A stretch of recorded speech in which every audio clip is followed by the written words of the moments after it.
আজকের আলোচনায় আমরা আলোচনা করব লালন ফকিরের আত্ম অনুসন্ধান ও ব্রহ্মতত্ত্ব নিয়ে।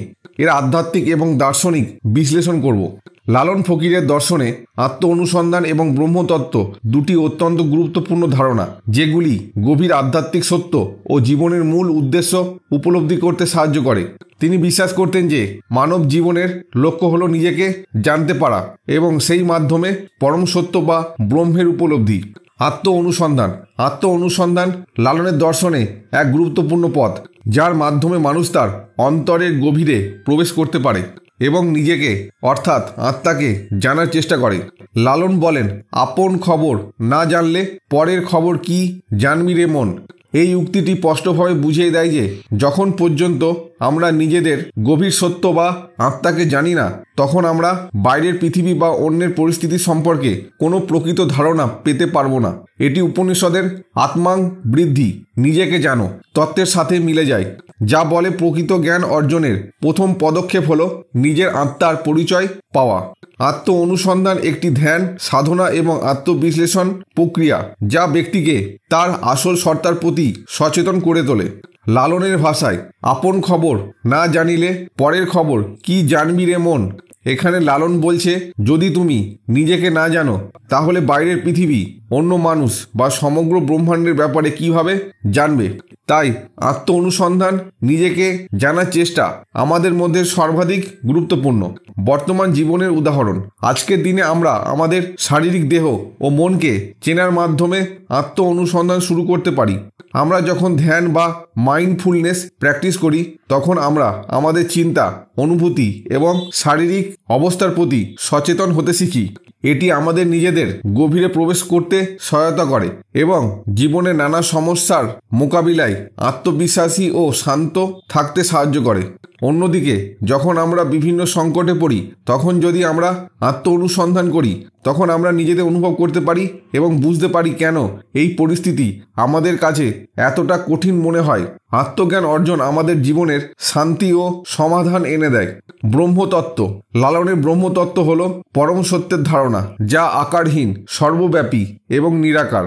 তিনি বিশ্বাস করতেন যে ব্রহ্ম কোনো নির্দিষ্ট মূর্তি বা আকারে সীমাবদ্ধ নয়, বরং এটি এমন একটি শক্তি যা পৃথিবীর প্রতিটি সত্তায় বিরাজমান। লালন ফকিরের মতে ব্রহ্ম কোনো বাহ্যিক স্থান বা আকারে সীমাবদ্ধ নয়, বরং এটি আমাদের মধ্যে এবং সবকিছুর মধ্যে বিরাজমান। এটি আমাদের আত্মার গভীরে এবং আমাদের অন্তরের মধ্যে বসবাস করে। লালনের ভাষায়, পৃথিবীর কুলে কুলে যে ব্রহ্ম খুঁজে ফিরিছে, ব্রহ্ম মাঝে খুঁজে যেন অন্তরের অন্তরীণ। এখানে লালন বলছেন, মানুষ পৃথিবীর বিভিন্ন জায়গায় ব্রহ্মকে খুঁজে ফিরছে, কিন্তু আসল ব্রহ্ম বা ঈশ্বর হলো আমাদের অন্তরে। তাই তাকে খুঁজে পাওয়ার জন্য আমাদের নিজেদের ভিতরে প্রবেশ করতে হবে। বর্তমান জীবনের উদাহরণ, আজকের দিনে আমরা যখন নিজের ভিতরে শান্তি বা একাগ্রতা অনুভব করি, তখন আমরা ব্রহ্মের উপস্থিতি অনুভব করতে পারি। জীবনের সমস্যাগুলো যখন বাইরে থেকে অস্থিরতা সৃষ্টি করে, তখন ভেতরের শান্তি বা অভ্যন্তরীণ খোঁজ শুরু করতে হয়। ধ্যান, প্রার্থনা বা আত্মবিশ্লেষণ আমাদের সঠিক দিশা দেখায়। জীবনে যে কোনো সমস্যার সমাধান এবং শান্তি এই নিরাকার ব্রহ্ম বা অন্তরের আধ্যাত্মিক শক্তির মাধ্যমে পাওয়া যায়। অনেক সময় যখন মানুষ বাহ্যিক ভোগবিলাস বা বিশ্ব নেতা হতে চায়, তখনই সে অন্তর্দৃষ্টি বা আধ্যাত্মিক পথ থেকে সরে যায়। কিন্তু যখন সে তার অন্তরে বা আত্মায় চলে আসে, তখন সে বুঝতে পারে যে প্রকৃত শান্তি বা আনন্দ বাহ্যিকভাবে নয়, বরং অন্তর থেকে আসে। লালন ফকিরের দর্শনে আত্ম অনুসন্ধান এবং ব্রহ্মতত্ত্ব একে অপরের সাথে গভীরভাবে সম্পর্কিত। আত্ম অনুসন্ধান হলো সেই পথ যা আমাদের ভিতরের আধ্যাত্মিক সত্য অর্থাৎ ব্রহ্ম বা পরম সত্যের উপলব্ধির দিকে নিয়ে যায়। লালন ফকিরের ভাষায়, পৃথিবীর বাহ্যিক খুঁজে লাভ করা যায় না, কারণ ব্রহ্ম বা ঈশ্বর আমাদের ভিতরে বিরাজমান। আমাদের আত্মজ্ঞান বা আত্ম অনুসন্ধানই সেই মূল পথ যা আমাদের মুক্তি ও পরম শান্তির দিকে নিয়ে যায়। লালনের শিক্ষা আজও প্রাসঙ্গিক। আত্ম অনুসন্ধান অর্থাৎ নিজের পরিচয় জানা এবং তা উপলব্ধি করা হলো জীবনের সবচেয়ে গুরুত্বপূর্ণ উদ্দেশ্য। ব্রহ্ম বা ঈশ্বর বাহ্যিকভাবে খুঁজে পাওয়া সম্ভব না, তাকে আমাদের নিজের অন্তরে আত্মায় অনুভব করতে হয়। লালন ফকিরের দর্শন, দার্শনিক দিক থেকে আত্ম অনুসন্ধান ও ব্রহ্মতত্ত্ব। লালন ফকিরের দর্শন এক বিশেষ আধ্যাত্মিক ও দার্শনিক পথ, যেখানে আত্ম অনুসন্ধান ও ব্রহ্মতত্ত্বকে কেন্দ্র করে একটি গভীর আধ্যাত্মিক বোধ জন্ম নেয়। তার দর্শনে আত্মবিশ্বাসী হওয়া, আত্ম অনুসন্ধান করা এবং নিজেকে উপলব্ধি করা সবকিছুই এক বিশেষ দার্শনিক শিখর থেকে আসে। তিনি জীবনের মৌলিক সত্যগুলোর দিকে আমাদের দৃষ্টি নিবদ্ধ করতে চেয়েছেন, যেখানে আমাদের নিজেদের আসল সত্তাকে জানার মাধ্যমে পরম সত্য বা ব্রহ্মের উপলব্ধি সম্ভব। 1. আত্ম অনুসন্ধান। আত্ম অনুসন্ধান বা নিজের পরিচয় জানার তত্ত্বটি লালনের দর্শনে অত্যন্ত গুরুত্বপূর্ণ। তিনি মনে করতেন সত্যের উপলব্ধি আমাদের বাহ্যিক দৃষ্টির বদলে আমাদের অন্তর, আত্মা এবং মনকে জানার মাধ্যমে সম্ভব। আপন খবর না জানিলে পরের খবর কি জানবি রে মন, এই উক্তি লালন ফকিরের দর্শনের মূল বক্তব্যকেই তুলে ধরে। তিনি বলেছেন, যতক্ষণ না তুমি নিজেকে জানো ততক্ষণ তুমি বাইরের পৃথিবীকে কিভাবে সঠিকভাবে জানবে। এটি উপনিষদীয় তত্ত্ব আত্মাং বৃদ্ধি এর সঙ্গে সংগতিপূর্ণ, যা বলে নিজেকে জানো। আত্ম অনুসন্ধান হলো একটি গুরুত্বপূর্ণ জীবনের অভ্যন্তরীণ যাত্রা, যেখানে নিজের অস্তিত্ব ও এর গভীরতা সম্পর্কে সজাগ হতে হয়। আত্ম অনুসন্ধান শুধুমাত্র একটি মানসিক প্রক্রিয়া নয়, এটি একটি আধ্যাত্মিক সাধনা যা নিজেকে অনুভব করার চেষ্টা। লালনের ভাষায়, আল্লাহ মোহাম্মদ কি জাতি, জাতপাতের খেলা কিছুই না। লালন এই গানে তিনি জাতি, ধর্ম ও বর্ণের সীমাবদ্ধতা অতিক্রম করে আত্মার অবস্থানকে সেলিব্রেট করেন, যেখানে আত্ম অনুসন্ধানই আসল। বর্তমান জীবনের উদাহরণ। আজকের দিনে এক উদাহরণ হতে পারে একজন ব্যক্তি যে ধ্যান বা মাইন্ডফুলনেস প্র্যাকটিস করছে। আমরা যখন নিজের চিন্তা ও অনুভূতিগুলির প্রতি মনোযোগী হই, তখন আমরা নিজের অন্তরের গভীরে প্রবেশ করতে পারি।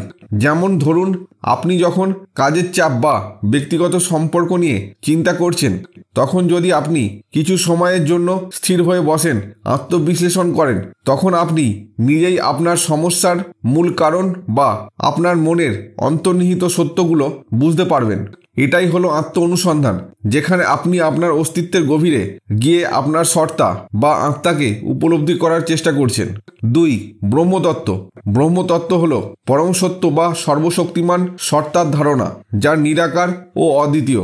লালন ফকিরের মতে ব্রহ্ম কোনো নির্দিষ্ট মূর্তিতে সীমাবদ্ধ নয়, তিনি সার্বভৌম, অস্থির এবং সর্বত্র বিরাজমান। ব্রহ্মের সত্তা বাইরে নয়, বরং আমাদের ভিতরে, আমাদের আত্মায় নিহিত রয়েছে। তারা বলেছেন, পৃথিবীর সমস্ত দিকের পেছনে শারীরিক ও ভৌতিক জগতের ছায়ার পর্দার আড়ালে যে শক্তি কাজ করে সেটি ব্রহ্ম। লালনের ভাষায়, পৃথিবীর কুলে কুলে সে ব্রহ্ম খুঁজে ফিরেছে, ব্রহ্ম মাঝে খুঁজে যেন অন্তরে অন্তরীণ। এখানে লালন বলছেন, মানুষ পৃথিবী জুড়ে ব্রহ্মকে খুঁজে বের করার চেষ্টা করছে, কিন্তু আসল ব্রহ্ম তো আমাদের অন্তরে বিরাজ করছে।